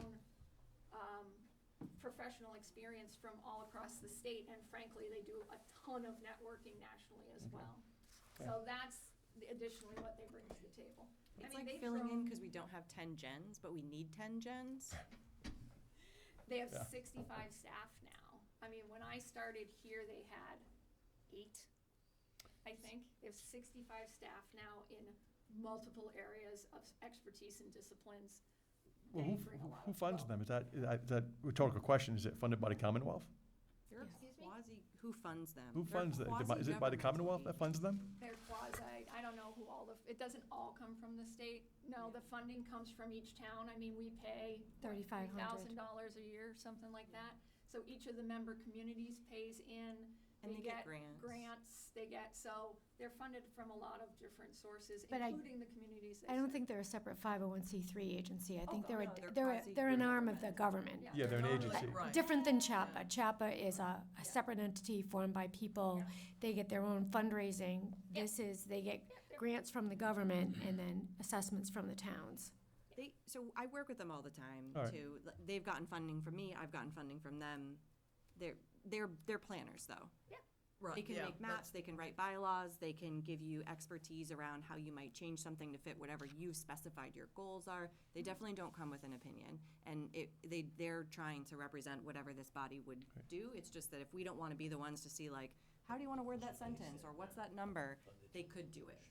So they're not driven with an agenda. They're just No, more like a absolutely not. resource center. in a They're sense. they'd represent whatever their communities Very are. good. Right, The thank you. regional planning agency of Central Massachusetts. Yeah, and you can see that if you look at the number of master plans they've helped. Yeah, they write process. master plans, they write bylaws. they- Drastically different from this community to that Absolutely. community to this community, and they've wrote them all and facilitated all those different, but they're, you know, they're doing their job. Yeah, they've got to do. They've got to do. If I had 15 grand, I would say that would be great, because that means that this body would make high-level decisions. We would read something, we would respond to it, we'd say, oh, you said that wrong, you misrepresented, let me change it. You would be modifying and reacting rather than writing directly. And we're not necessarily writing from scratch, of course, because we have that, but So is Even- that a motion then to? Yes, ask, she's a resource, and she's gonna keep her. Well, here's just hearing this, I think it makes sense for us to ask for the money, because I would rather see us spend our time in the problem solving than playing around in Google and ChatGPT trying to fill out the tables. Well, has anybody actually read the whole thing? Who in the room's actually read the whole thing? Obviously. And the master plan? The master plan. yeah. So this is supposed to feed off the master plan. Having read that, did you think there were significant changes, or is it mostly updating the demographics because of the census change? The latter. So if most of it fit with the master plan, right? The census data's shifting a little bit more to the aging population and the lower birth rate. When I read it, I noted some of the tables weren't being consistent with the towns they were comparing us to, so that was something I picked up. If you're gonna do a table and you have these 5 towns, I wanna see those 5 towns through the whole report. I don't want you shifting, because it makes me feel like you're trying to make it look a certain way. So I don't know if before we make a financial decision, we all come and say, this was my impact or my thoughts on what was wrong or what needed to be updated. And maybe the wording doesn't have to significantly change, it just expired. There's an update for the demographics, and maybe, I think people did like cottage housing, that's in there. You know, I don't know if the first meeting should be everybody come, read it, make a list of what you think. And then once we see how much has to be adjusted, then we decide if we really wanna, put that much money behind it. Yeah, and it might not, I mean, without a doubt, hands down, CMRPC should be updating the demographics. Yeah. I don't care That's- what yeah. hours and what it So costs. say, get the money for that. They should be Isn't doing that that. objective? So The maybe, data should be objective. yeah, Yeah. but, Right? And it can be verified through the census, because that's Exactly. public record, so. exactly. So, Interpreting the data. but, That's a different thing. That's a different thing. That's a different problem. yeah, so, but then going So- from there, if Yeah. there's something, again, as you said, Christine, after everybody reads it and you decide what we think we need to drill down on, there's something you say, you know what, we'd really like their input on this stuff, then I can get a number for that. I don't, because it feels to me like you don't want them kind of running the process, and that's fine, you know? Yeah, we also have a lot of people inside here maybe that could help run part of that process too. But, mining the data of statistics, if we had the statistics brought to us and said, here's all the information that runs those graphs, those tables, all updated for today, that would be a good lift. And then what do we do with that making decisions for the town, helping the town make decisions would be good. It'd be good if you also maybe send like a table of what are those costs for them to help out, what are the impacts, or you also mentioned about the survey, right? We did a survey last year. You know, it feels like a long time ago, but it was only, what, 6-7 months ago or so? It was within the last year. And those 3 meetings, I was at all 3 of them. So just, there's 2 sides of the coin. Could we reuse those for this one You can. with the data? It wasn't necessarily specific to doing this, but the stuff that we were talking about in those meetings It was were broad. actually all impacting this HPP, right? I agree. But the survey wasn't necessarily pitched to get the answers we need For this. for this. Right. So we can always do it again, but then my concern would be is that you're every year asking people to keep on filling out surveys, they're gonna stop filling out surveys or coming to meetings if we keep on saying, hey, there's meetings every year to talk about the town's housing, but we don't do anything about it. One thing that's interesting, just so you know, I just picked it up, the master plan survey from 2012, the survey from this, and the survey we did this year, We'll have the same number of respondents. almost all had right around 300 Right. respondents. And so that was my question, if there's a statistician who can say what number of responses do you have to actually represent the population? I mean- So statistically, It's significant, but still, I'd rather have more people. You know? Right, yeah, Yeah. it's just, it was, yeah. I mean, how many CMRPC people show up at town meeting too? And there's more, 7%. there's more apt for people to reply because this is becoming more, This is an issue. this is an issue, more popular people, more attuned to it. You're hearing let it be Facebook, on, MBTA, and so I think you may get a higher response than last year. There's more awareness out there now and talking to households, so you may expect more than 300 perhaps. And to be able to actually tailor the questions in response to like the last town meeting and what people were feeling at that. Yeah. And then between all of us here, we could all, if we all talk to people and get them to respond, we could probably get more than 300. That's one benefit of a big committee is It is. Yeah. we can all Multiplier say things effect. and they'd be like, hey, neighbors. Yeah. Not telling you how to respond, but if I you know. could Just look respond. at it. Yeah. So it sounds like we're not decided on whether we want to do a survey or not. Is that Well, I think we True. should. I think, I just don't know when and exactly. okay? Yeah, So it sounds like we should read the plan. I didn't read the master plan, so maybe look at the master plan, which is from 2012 though. It's from Yeah, 2012. it's- can that just be put on this page too, so it's easier to find, because you have to find that, I think that's on the town manager's site, or where, It's on mine. yours? Oh. And then if you have a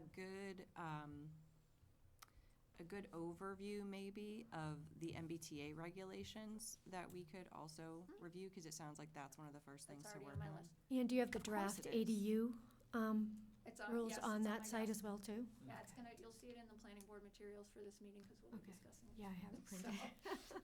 But yes, yeah, so MBTA, ADU, master plan, I'll get you this directly. No, I got it. I found it. You found it? Oh, okay, good. Do you Cross have that any off. hard copies of that are sitting around that you want to get rid of? This one? I believe so. Yeah, I was gonna print my own. but Way I- too many I of the still like open space paper. plans, if you want them. It just feels like work when I have to be on a computer, but it's not work when it's a book. That's okay. I'll see if I have some of those and bring not, any it's extras and let you know. Another logistical question, because I'm bad at names, can we get those like folded placards for names? I feel like you all know half of each other already, and I Yeah. am struggling to keep up. So I'll give you a formal list of committee members. Is everybody okay sharing the email addresses that they express their interest with? Yeah, we're all in the same. Email distribution, Yeah, yeah. Oh, send yeah, the I didn't email. even think of that. Okay. Yeah, so I'll do names, lists, and we'll do the placards. Thank you. We have a few that are already covered, but not I many. get mine already, so I can Yep. repurpose that. Yeah, we can do that. Jen, can you send us a survey too? The one that went out? Oh, this is the printed. That's the printed Oh, is it in version, that yeah. package? Yeah. Yeah, Okay. that's the printed version of that, and then the Yeah. survey for this is at the back of this. Oh, okay. All right, great. But if we're meeting next week anyway, we can decide on, if we all do a little more education, we can decide on the survey next week, and whether we're gonna. Yep. Yeah. Is that too late, 1 week? No. No, I think what we need to do is also is how to update that survey, what questions need to be asked, or what needs to be changed and modified for the needs that we're doing now. Yeah, so I'd Think actually about that start next with week. this survey. Yeah. Start with this survey, the one in the HPP, start with that one. I mean, you can look at this one and maybe there's something, but this is broader. So maybe start with that one and, but yeah. So think about your survey questions, and whether you think we need to do a survey.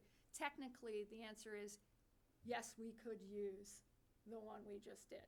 As long as we can say we did a townwide survey, it addressed housing, and the forums were expansive in that they talked about much more than MBTA and cottage, because they did. Then we can check that box. It's more, do you want that to be your base, or do you want updated, different, or broader input? Okay.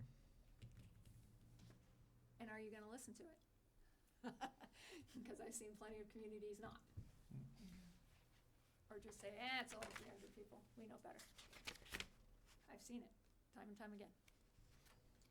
And then one of my first questions also was, in looking at the specific recommendations that were in the last plan, how have we changed since then? And maybe that's not a number, but if you could just maybe give us your opinion on some of those, of we've addressed that, or we haven't really done anything about this. And I mean, one of my concerns was that having been a planner, there's a lot on the town planner's plate. That was a recommendation of like, oh, the town planner will deal with that. And with existing capacity, I feel like it was giving you an impossible task.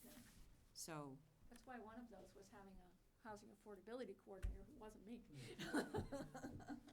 So, because I deal with the one in Northbridge, so, who used to be the planner. So, yeah, I mean, we can just go over those briefly and just That'd be where great. we are. Yeah.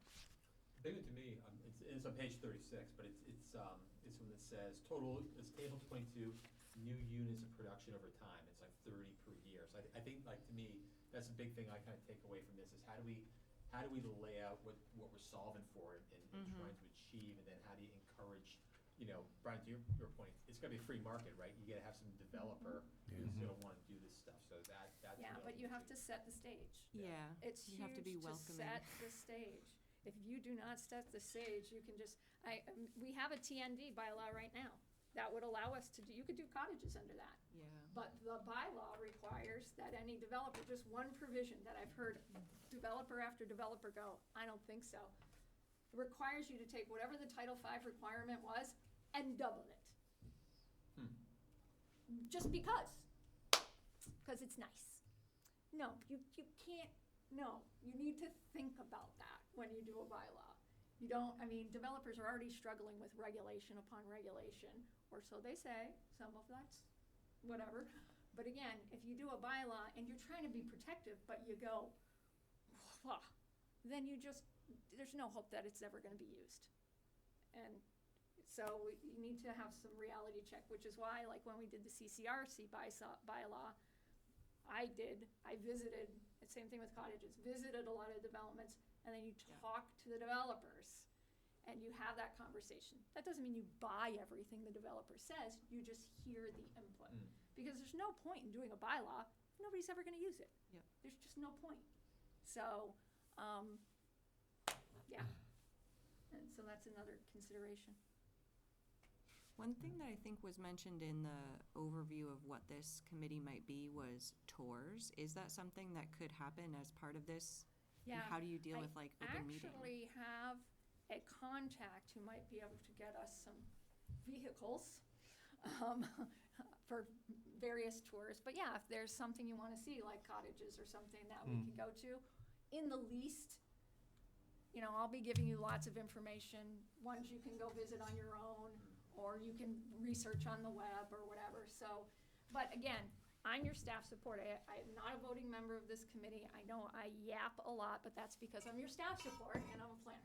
So, and I do have an opinion after being here for 24 years and talking one-on-one and being in all these meetings with people, like Michelle and Tim, trying to represent the people that take the time to come speak with me, to reach out to to the department to express their concerns and their hopes, and so I feel beholden to work on those things.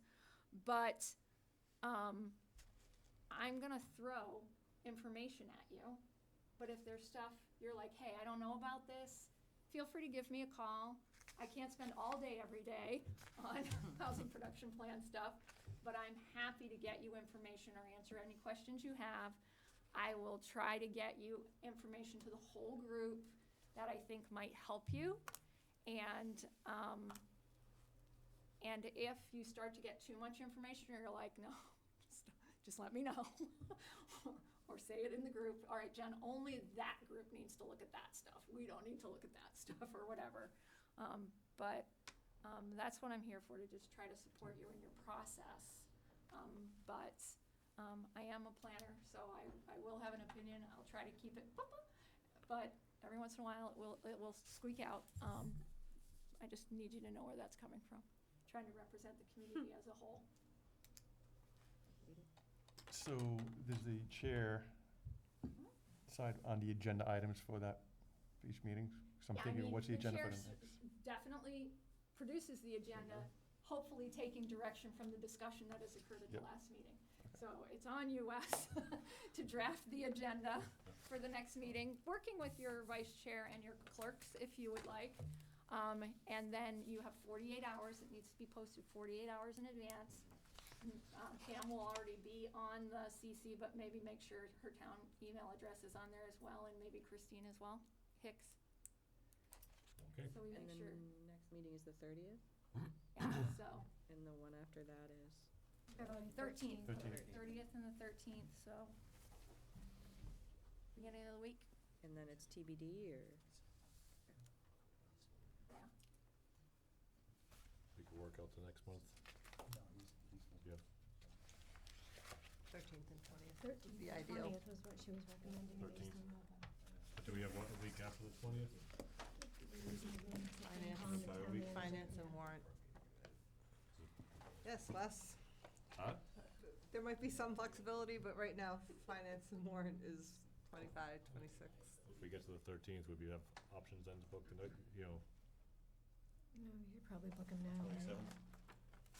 27th has a finance and warrant committee meeting penciled in right now. That's, Anything with the writing on it is taken. and they'll be in this room. There's no other rooms. Well, we have Well, to be on for this amount of people, Oh, God. and our ability, I mean, the other thing that you could possibly consider, well, I'm not even gonna throw that out there right now. Is it not recorded? If we were really in a pinch, we could go Zoom only, but I think that's really ineffective. Yeah, I agree. Yeah. I chaired Especially just starting out. during COVID, and it was really difficult. It's really challenging. Jen, one question for you. If we wanted to look at a comprehensive study or report on the water supply in the town of Sutton, so you've got Wilkinsonville, and you've got Manchog, and then a whole lot of wells. Now, I can give you general information on where each district stands right now with its availability, including today that we got the notice today that Wilkinsonville Water has filed a Water Management Act permit to increase their flow. Right. So they're gonna try to, increase their flow. I can give you general information about that, because I have to know that. But in a is there general one, manner. if municipal, like say the city of But you- Worcester or the MDC water supply, they can actually tell you volume capacity and building. Yeah, I can tell you build that out. too. Every water district has to file what's called an ASR, an annual statistical report. It tells you Right. what they're allowed to pump, what they've been pumping, so you can see their void, what they Yep. have available. So we can tell you that. The problem in Sutton is you have this much control over that. None. Unless you are a water user in Manchog and you go to the annual meeting and you vote in or out officers. Right, Or if you live in Wilkes and you go to their annual meeting, yeah. see what they're doing, and vote in or out officers based on whether you agree or disagree with what they're doing. You have no control over that. It's a very unique position. I shouldn't say it's a very unique position. This side of 495, it's not all that unique, but we have no direct control over our water resources. I can tell you where they stand, Right. but we have no control over that. So isn't that directly against trying to be strategic about planning any development?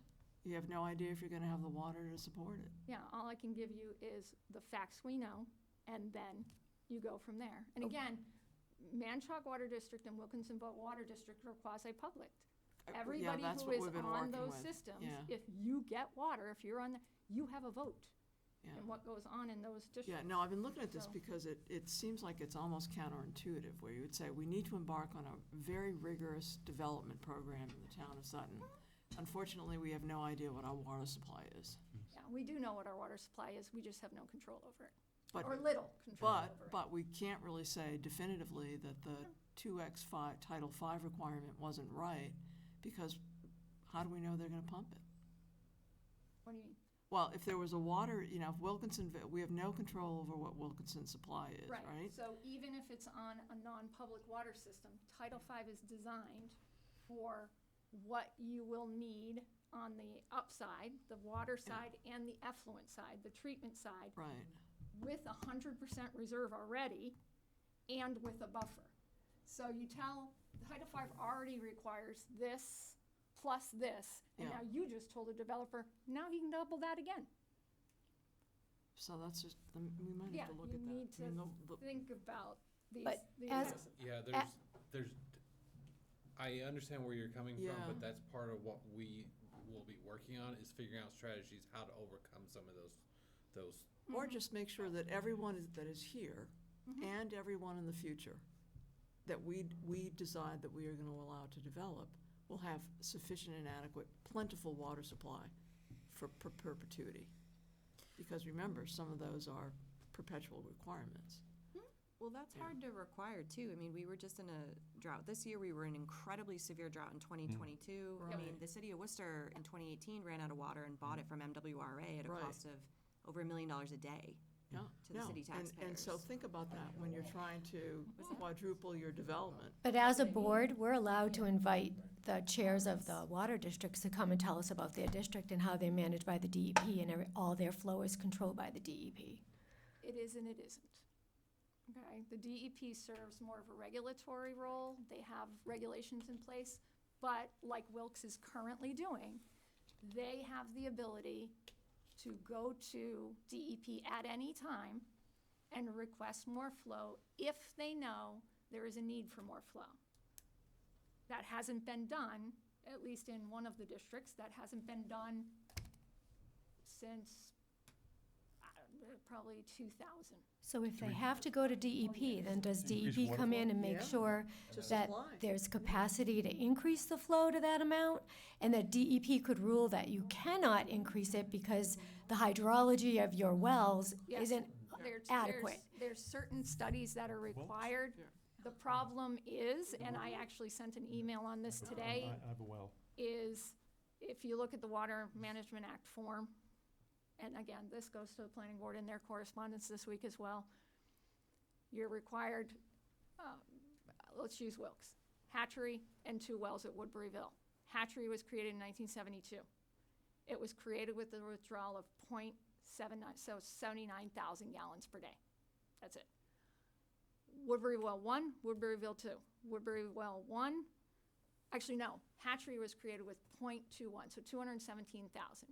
Woodbury Well 1 is 79, Woodbury Well 2 is about 230,000 gallons per day, for a total of about 520,000 gallons a day between the 3 wells.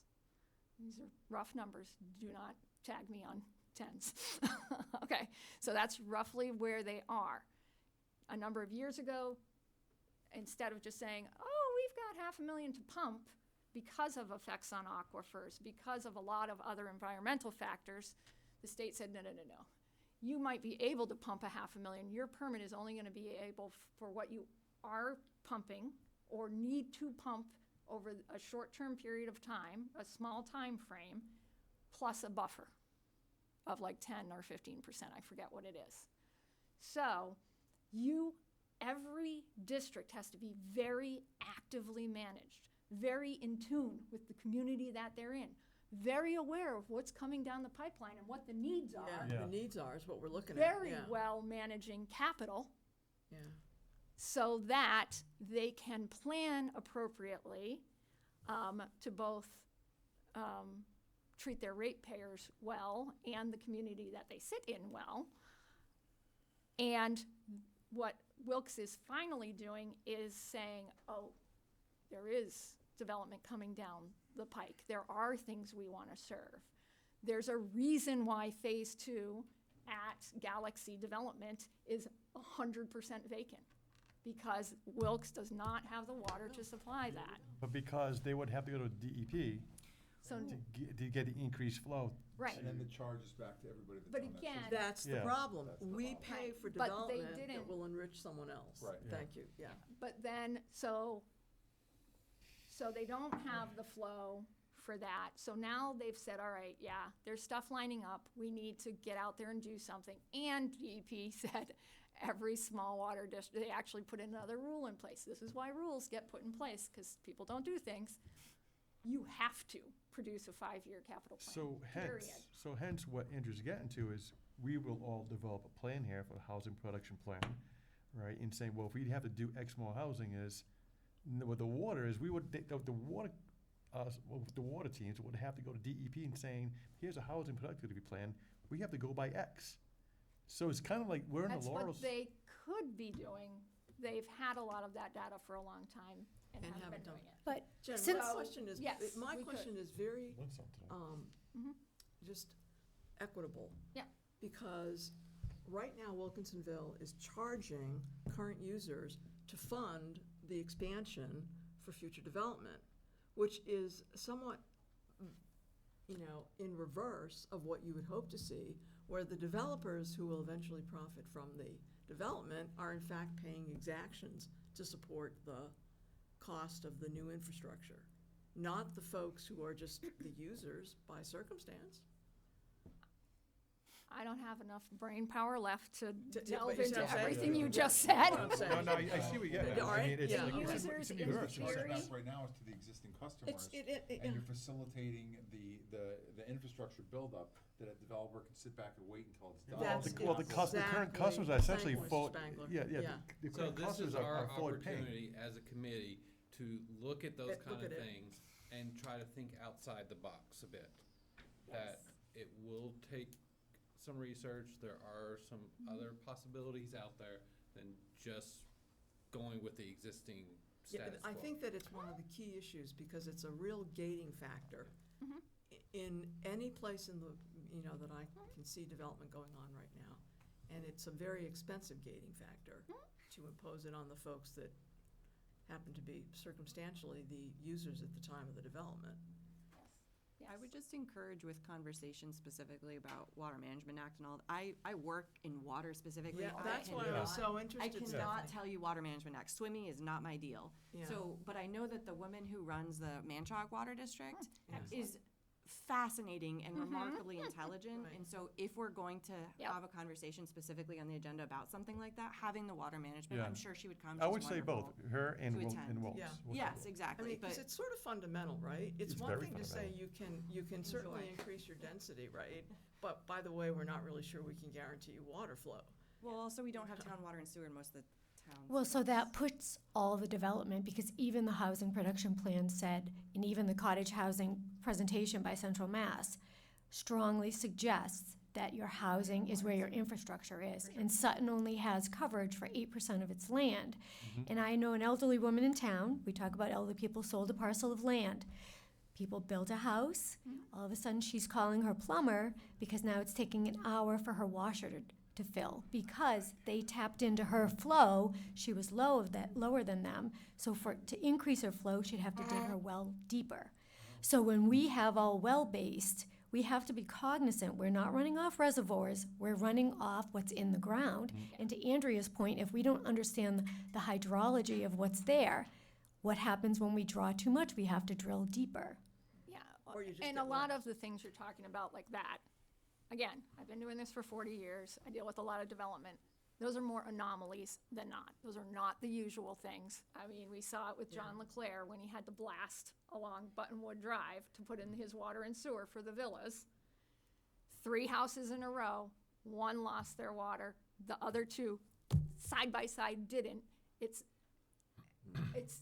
They're anomalies. So, but there are some things you can foresee, in terms of pumping rates, and there's reasons why public water supplies have zone exactly. ones and zone Yeah. twos, and, Right.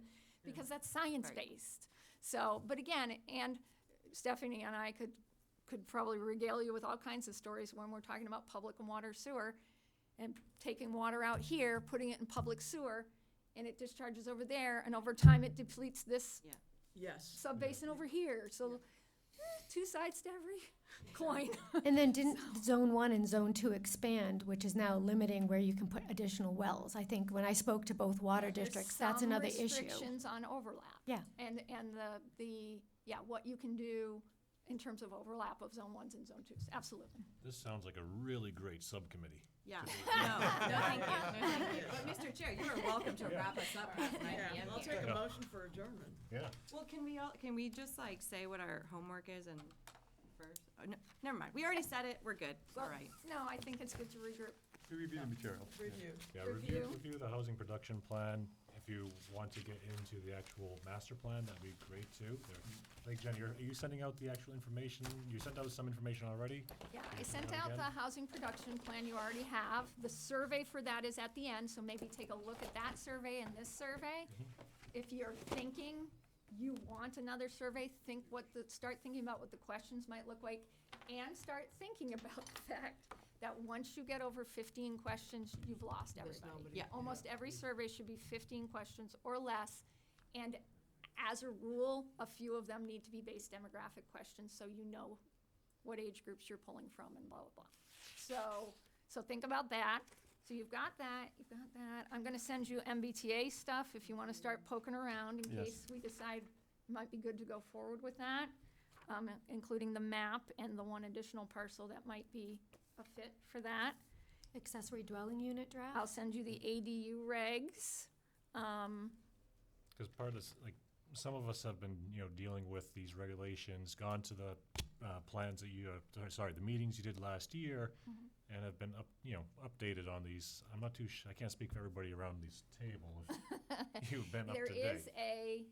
There already is on the town's website, though Pam and I are trying to make it a little more user-friendly, a home in Sutton, it's a housing discussion page that will link you to 40B information, that'll link you to cottage information, that links you to different things if you want to poke around in there. It's on the planning department and the planning board page.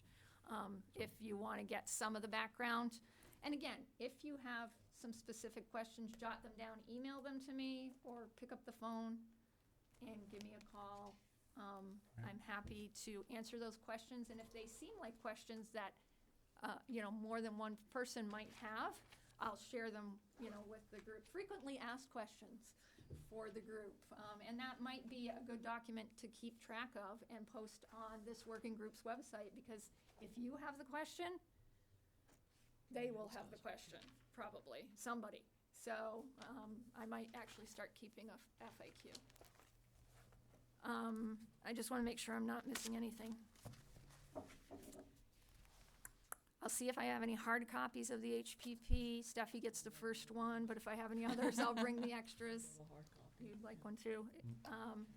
And, all right, so MBTA, ADU, MBTA map. And then I'll just hold back the pockets of other things until we get into the weeds a little bit more and, yeah? Yes. Okay. Good? Can I make a motion to adjourn? Second. Oh, hold on. I'll take that for 2 more minutes. That was Andrea, second by Pam. All in favor? Aye. All opposed? All abstaining? Unanimous. Adjourned. These comments are so